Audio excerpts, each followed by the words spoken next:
This video is brought to you by Mubi, a curated streaming service dedicated to elevating great cinema from all around the globe. Get a whole month free at Mubi.com/Karsten. Welcome back. This is what I watched this month. I started this month with a rewatch of The Shop Around the Corner. On a rewatch, this confirmed this as being one of my favorite Christmas movies out there, and quite possibly my favorite Ernst Lubitsch film. The little communities that he builds in each film have never been as strong as they are here. Every character, even Peppy, is so much fun to watch. And oh, does it tug at the heartstrings. I don't know how you can't be at the edge of your seat by the end of this. Wonderful watch. Then I watched Yellow Submarine for Monkey Mondays. I feel like all my life I've been told this is whatever. It's been dismissed as just a weird side project from the Beatles. But as I've suspected all my life, I ended up loving this. I'm obsessed with this art style. The simple storybook blockiness of it is so unique, and to see it done with animation is very satisfying to me. No, it's not the most profound flick in the world, but who is going into something like this looking for something like that? Just open yourself up to this thing and enjoy the sound and images. And I watched Queer. I didn't know what to think going into this one, as reviews are all across the board, and because Luca has been known to miss with me before, but I ended up really enjoying this. A pleasant surprise considering when it first started, I was afraid I'd only end up appreciating it. But no, this is an achingly tender film led by a powerhouse performance from Daniel Craig, who leaves it all out on the table. Talk about vulnerability on screen. What a bold, sometimes embarrassing performance, which I mean as a compliment. This is total honesty on screen. I don't get to see performances like that often, let alone by one of the most macho actors out there. And the film itself, even if the surrealism can be a bit hit or miss, also takes a lot of risks. I haven't read the Burroughs novel, but I have heard the book itself is a similar tone, and I think if any filmmaker was going to take a stab at a character this complex in a story this grand, but do so in a way that still captured the sensuality at the core, well, Luca is kind of the best guy for the job. It's a weird case of being a film that has a handful of flaws and moments that don't work for me, but at the same time, I don't know if I'd want this to be any other way. Then I watched Molly's Game. This has been on the watch list for a while, mostly because it's Aaron Sorkin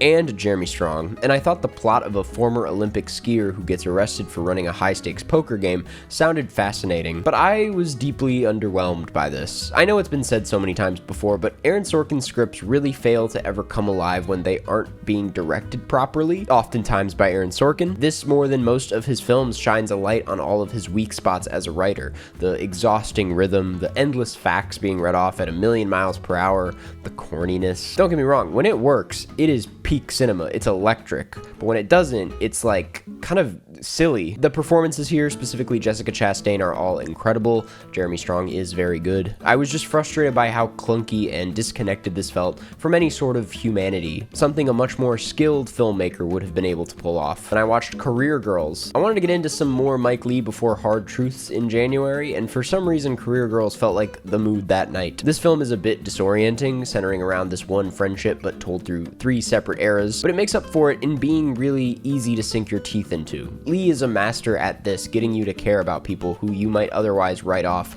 and have you feel like you're on the couch with them, having a tea, sharing stories, laughing, crying. It's the fact that he goes from such emotional highs to some really uncomfortable lows in a very brief period of time that makes this a bit of a thorny watch, but a thorny watch that somehow I really enjoyed. Then I watched Mr. Go, obviously for Monkey Mondays. This is a Korean film about a silverback gorilla who becomes a professional baseball player, and it's a lot. Literally, it is a lot. It's over 2 hours long for some reason. The film is unsurprisingly at its best when we're watching the gorilla play baseball, but the film is, for whatever reason, very concerned with the logistics of this whole thing, the rules about him playing, the business behind it all, who the gorilla actually belongs to. All very interesting questions, don't get me wrong. There are interesting bits and pieces in there that would be fun to focus on, but it tries to cover as much ground as possible, which I don't think anyone wanted out of this. We just want to see him play baseball. Still, the fact that this exists in the first place is pretty great. I don't regret watching it. Then I watched Baby Girl. Already did a video on this, but this is some of the most fun I've had all year. A thorough and fresh take on the erotic thriller with sleek direction and great performances. Harris Dickinson finally getting the recognition he deserves as one of the hottest people I've ever seen in my life, thank God. This simply gives you everything you want and more. And I watched A Complete Unknown. Also already did a video on this, but I liked this a lot more than I thought I would. I gotta say, no, it isn't pushing the biopic format formula into any interesting places. It doesn't surprise you outside of the performances, which is what these films are all about at the end of the day. But rather than matching Dylan's freak, putting him in such a formulaic type of film is, if anything, maybe the best way to show just how special he was. Then I watched Nette for Monkey Mondays. This is a borderline experimental documentary about an orangutan in a zoo, comprised entirely of shots of her with the voices of zoogoers in the background. If you're looking to feel like you went to a zoo without going to the zoo, you should tap into Nette. I appreciate this from a distance, but it is a little tedious after a while. But maybe, just maybe, that's the point. Then I watched Janet Planet. This is Pulitzer Prize winning playwright Annie Baker's directorial debut, and although I admittedly am not at all familiar with her work as a playwright, even though I really should be, I was really into this. I specifically loved how it looked, shot by the same DP who did Godland, which I have yet to see. Very flat and distant shots in a good way. Sometimes characters are just halfway outside the edge of the frame. It looks unlike anything I've ever seen. The narrative here was a bit challenging for me to hook onto, mostly because you're kept at a distance from the titular Janet, but I loved the innocent glimpse into Lacey's life. Parts of this really capture that feeling from childhood as you're starting to realize what kind of world you live in. Pretty sweet stuff. Then I watched Secrets and Lies. Widely regarded as Mike Leigh's masterpiece, I figured it was finally time to get around to this one, and I have to say it's definitely my favorite of his. Something tricky about Leigh is his characters are often so real and so upsetting to be around that the films themselves can be almost too unpleasant to sit through. That's basically what my experience with Naked was, and there's something to admire about that, but Secrets and Lies strikes a really neat balance of portraying a very broken and upset figure, but still manages to make a pretty sweet and cozy film to sit in. As distressing as Cynthia is to be around, Brenda Blethyn's performance is still very grounded. You feel for her every step of the way. You can say the same about basically every character and every performance in this film. Hortense and Maurice are both characters with so much love in them, yet you see what happens when life pushes them to the edge. It's a sad film, no doubt, but the hopefulness of its ending is one that has stuck with me ever since. Then I watched Every Which Way But Loose for Monkey Mondays. This has been one of my most anticipated Monkey Monday movies of the year, it being a film about Clint Eastwood and his orangutan friend, Clyde, and it sure as shit delivered. In fact, that might just be all that this is. It's him hanging out with Clyde. This isn't the most sophisticated film out there, if you can't tell. It has its fair share of very stupid moments, but when you're in the mood to watch a buddy comedy between a man and his monkey, it really hits the spot. Then I watched Wedding Crashers. I've only ever seen bits and pieces of this, only just now seeing the entire thing, and it's solid, though I can't say I was missing much this whole time. Of the comedies from this era, I wouldn't call Wedding Crashers one of the essentials, even if I'm still nostalgic for studio comedies like this. We still need these kinds of movies, even if they're not very good. But all that said, yeah, I had a good time with it. Vince Vaughn happens to be very funny in this. Then I watched It's a Wonderful Life. If you haven't realized, after however long I've been doing these videos, this is a yearly tradition for my family on Christmas. Doesn't matter how many times we watch it, it's devastating every single time. Then I watched Red One. Oh goodness. Oh, this is very bad. Way worse than I thought it would be. While watching this, I kid you not, I fantasized about watching literally anything else. I'd rather be watching the new Mean Girls movie, any Marvel movie, even Dougal. All of those sound better than this. The muddy CGI looks worse than bad. It's barely visible. The humor is Facebook core. Don't know how else to describe it. The Rock lacks any sort of screen presence. It's the worst he's ever been. J.K. Simmons is severely underused. Nick Kroll is just dumb. Chris Evans, boring. It really is bottom of the barrel, soulless, desperate stuff. My sister summed it up perfectly when she said, "It's kids' humor, but the movie is for adults. I don't get it."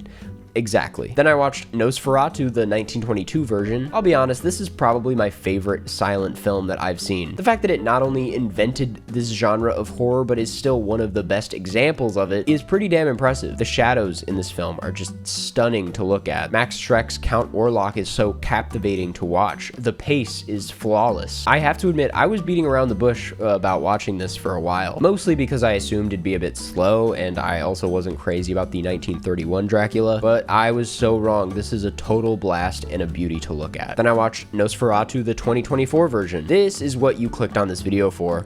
let's get into it. If you know me, you know I'm a big Robert Eggers fan, and as of very recent, a pretty big Nosferatu fan, which is why it upsets me to say I was just slightly disappointed by this. Listen, the research is there, the atmosphere is thick, the performances are great, though I'm not crazy about whatever Aaron Taylor Johnson was doing, but I was really unsurprised by all of this. If this were my introduction to Eggers, maybe it'd be a different story, but besides the extensive research, there wasn't anything about this that felt like a step up for him, and it came out pretty flat because of that. Something he's been criticized for in the past that I tended to overlook was the lack of attention towards his characters and any general sense of emotion, but he's been getting away with it for me. The Witch is way too scary for me to care, The Lighthouse is too stylized for me to care, and The Northman I just fully disagree on. That film is pulsing with rage and high emotions. Nosferatu though, it's hard to find anything that makes up for the lack of emotion here. I didn't find it that horny, I didn't find it that scary. This sounds like a very negative review, and I gotta say, I still walked away enjoying it good and fine. He knows how to make a good movie. You're not gonna find a filmmaker putting this much love and care into his source material the way Eggers does, and I do really love his dialogue. It makes me laugh more than it should, and thankfully this one is chocked full of dialogue, but I was just really hoping for something a bit more than what I got here. Something bloodier, darker, scarier, grosser,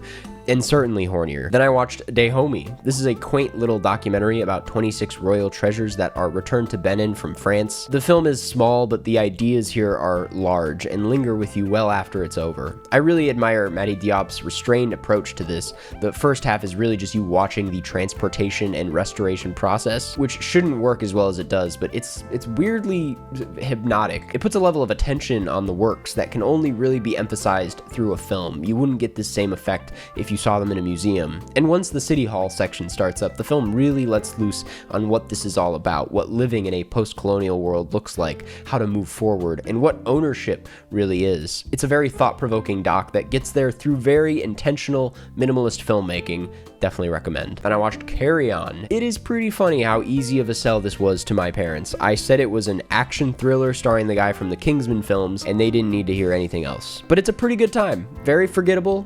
Even just after a few days, I forgot I saw this. But a serviceable action thriller that honestly we don't get enough of these days. Taron Egerton is pretty fun. Jason Bateman's face looks like it's melting most of the film in a good way. Good time, easy time. I would take 20 of these over another red one. And then I finished the month and year with my final Monkey Mondays movie, King Kong, the Peter Jackson version. This isn't really anything more than a very big creature flick where the filmmaker was basically allowed to do whatever he wanted, even if it tries to be more than that. But that's fine. That's kind of all I wanted out of this and all this needed to be. It is pretty bloated for sure, but I also think if anyone can fill that time with some of the most entertaining, eye-catching cinema, it's Peter Jackson. It's a pretty perfect way to end my Monkey Mondays challenge, as it encapsulates everything I've encountered during this challenge. Spectacle, a lot of VFX, some really stupid choices, some surprisingly moving moments, and a general sense of pointlessness. And hey, that's the year. Thanks for watching. Go watch these films and form your own opinion. And if you're looking for something to watch next month,